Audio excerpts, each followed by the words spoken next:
Seluruh pelaku usaha di sektor perdagangan wajib menerapkan protokol kesehatan yang ketat, mulai dari pembatasan jumlah pengunjung maksimal 35% dari jumlah kunjungan normal, kontrol ketat pemeriksaan suhu di pintu masuk dan pintu keluar, mencegah kerumunan, menyediakan tempat cuci tangan dan hand sanitizer, hingga kewajiban pedagang atau penjual menggunakan masker, face shields, dan sarung tangan. Tim Liputan Metro TV. Pemirsa, bagaimana kesiapan pasar untuk menerapkan new normal agar tidak ada klaster baru atau sebaran virus corona? Kita akan membahasnya dengan Ketua Umum Ikatan Pedagang Pasar Indonesia Abdullah Mansuri dari Kalibata, Jakarta. Pak Mansuri, selamat malam. Selamat malam, Mbak. Pak Mansuri, disiplin ini menjadi kata kunci dari new normal, dibahas oleh semua pihak. Bagaimana APPSI sendiri menjamin hal ini, bahwa disiplin memang bisa diterapkan di pasar? Ya, yang pertama memang new normal ini suatu keniscayaan yang harus kita hadapi ya. Perekonomian rakyat harus terus bergerak dan pulih kembali. Pasca 3 bulan ini kita sedikit mengalami persoalan kebiasaan seperti biasanya ya.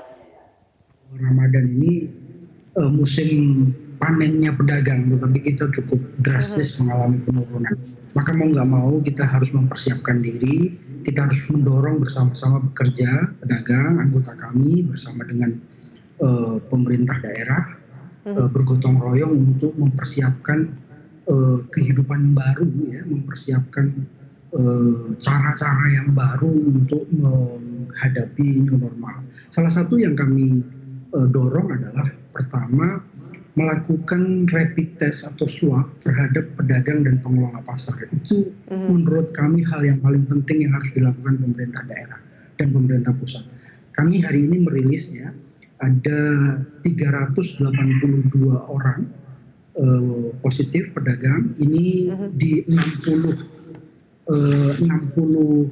pasar di Indonesia dan ada 25 orang yang meninggal. Maka kami mendorong agar rapid test ini dilakukan di hampir semua daerah, di hampir semua pasar di Indonesia. Kenapa? Karena dari situ kita akan bisa mengidentifikasi penyebaran atau penularan di klaster pasar tradisional. Kenapa begitu, Mbak? Karena pasar tradisionalnya agak berbeda dengan mall dan retail ya, dengan hypermart dan supermart, karena ada interaksi, ada komunikasi yang cukup dekat antara pedagang dengan pembeli. Ada tawar-menawar, ada komunikasi, ada pertukaran uang ya, menggunakan uang. Ini yang punya potensi untuk penyebaran. Maka ini harus dikurung dulu, diidentifikasi dulu, dan ini bisa berhasil dilakukan.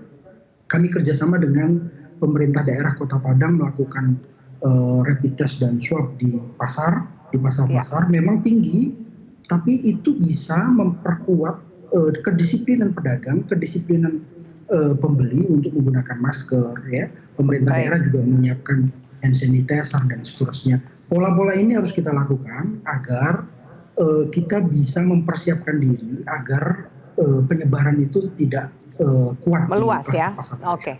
Baik, Pak Mansuri, kita harus jeda. Nanti kita akan bahas lebih jauh bagaimana menjaga pasar tidak menjadi klaster baru dan bagaimana meyakinkan para pembeli bahwa pasar itu aman untuk didatangi. Tetaplah bersama kami di Prime Time News.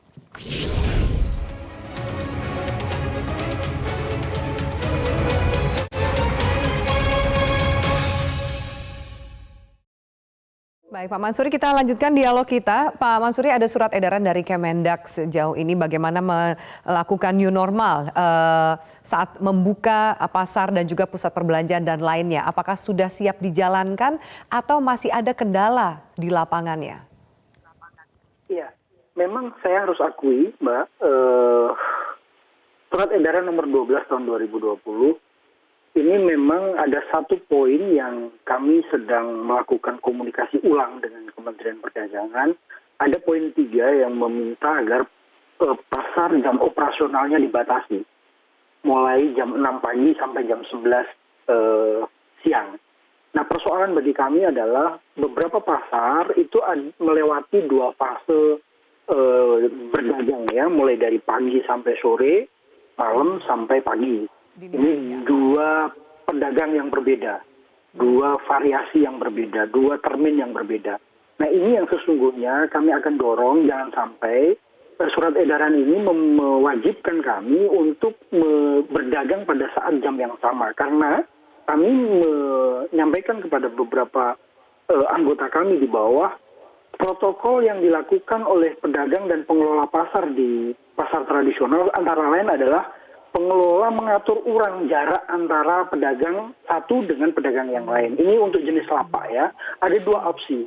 Opsi pertama adalah jarak diatur agar ditata ulang, disiapkan lapak ulang di daerah-daerah yang memang cukup punya potensi lahan di dekat pasar, diatur ulang, atau memang dinomori lapaknya nanti bergantian. Kalau nomor genap, maka di tanggal genap, nomor ganjil di tanggal ganjil. Ini upaya untuk kita mendorong agar ada jarak ya antara pedagang satu dengan pedagang yang lain. Yang kedua, kita mencoba mendorong agar pengelola pasar melakukan tes suhu badan di depan pasar sebelum masuk. Pengelola pasar dan pedagang mempersiapkan sekat plastik antara pedagang dengan pembeli. Ini upaya-upaya yang terus kita usahakan untuk bisa ditertibkan, dilakukan di pasar-pasar tradisional di Indonesia. Karena memang interaksi antara pedagang dan pembeli itu cukup dekat ya di pasar tradisional. Ya. Nah, mengenai poin tadi Mbak, yang ketiga, poin 3 bahwa ada pembatasan jam operasional, ini khawatir kami orang akan menyerbu jam-jam itu sehingga ada penumpukan pembeli di jam-jam yang singkat itu. Maka kami minta agar itu dievaluasi. Oke, baik. Sambil menunggu respon dari mungkin Kementerian Perdagangan soal poin 3 yang tadi Anda jelaskan, Pak Mansuri. Pertanyaan terakhir, bagaimana memang ini tantangannya, seperti Anda sampaikan, tantangannya agak cukup berat dan kuncinya adalah bagaimana disiplin dari pembeli, pengelola pasar dan juga pedagang itu sendiri. Bagaimana meyakinkan bahwa bisa datanglah ke pasar untuk berbelanja atau bertransaksi, pasar itu adalah wilayah yang aman. Bagaimana meyakinkan pedagang dan juga pembeli itu sendiri? Betul. Pertama, pasar tradisional pusat ekonomi rakyat ya. Pasar tradisional adalah ujung distribusi pangan rakyat. Maka disinilah sesungguhnya letak tempat yang harus kita jaga bersama dan harus kita kunjungi selalu agar perekonomian di daerah terus bergerak. Nah, upaya yang dilakukan pertama adalah melakukan tes swab dan rapid test. Dari situ kita akan bisa meyakinkan publik bahwa pasar ini aman, seperti Pasar Raya Padang dan beberapa pasar yang terus kita coba. Kalau itu dilakukan, maka secara otomatis masyarakat di wilayah itu akan berdisiplin. Di Padang contohnya, di Pasar Raya. Begitu tes dinyatakan ada yang positif dan itu dites menyeluruh, maka sekarang mereka berbenah. Mempersiapkan hand sanitizer, disemprot desinfektan secara terus-menerus, menggunakan masker, pedagang dan pembelinya. Dan ini dilakukan secara disiplin. Nah, kami berharap agar pemerintah daerah di seluruh Indonesia memperhatikan klaster pasar tradisional karena potensi penyebarannya cukup tinggi, dan kami minta kepada masyarakat untuk terus menjaga pasar tradisional kita agar perkembangan perekonomian daerah itu fondasinya ada di pasar tradisional.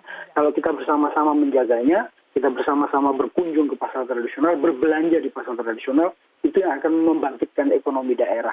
Itu sebenarnya poin-poin yang penting untuk kita jelaskan secara terus-menerus kepada masyarakat bahwa pentingnya pasar tradisional untuk perkembangan perekonomian di daerah. Baik. Mbak Alfi. Terima kasih banyak untuk keterangan dan penjelasannya Pak Abdullah Mansuri di Prime Time News, dan pemirsa informasi dan diskusi tadi juga sekaligus menutup perjumpaan kita di Prime Time News. Terima kasih atas atensi Anda. Saya Firman Malik undur diri, tetaplah bersama kami. Program 15 Minutes bersama Wahyu Yuho akan hadir sesaat lagi.